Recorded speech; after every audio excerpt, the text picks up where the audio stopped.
গত বছরের 4 আগস্ট অনুষ্ঠিত শেখ হাসিনার পক্ষে বরিশাল বিশ্ববিদ্যালয়ের শিক্ষকদের 1 ঘন্টা 30 মিনিটের গোপন অনলাইন সভার ভিডিও বড় পর্দায় দেখিয়েছে শিক্ষার্থীরা।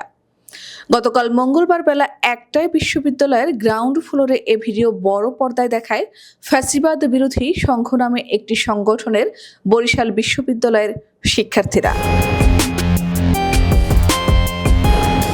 জুলাই আন্দোলনে বৈষম্য বিরোধী ছাত্র আন্দোলনের ডাকা এক দফা দাবিকে ঘৃণা ভরে প্রত্যাখ্যান ও তৎকালীন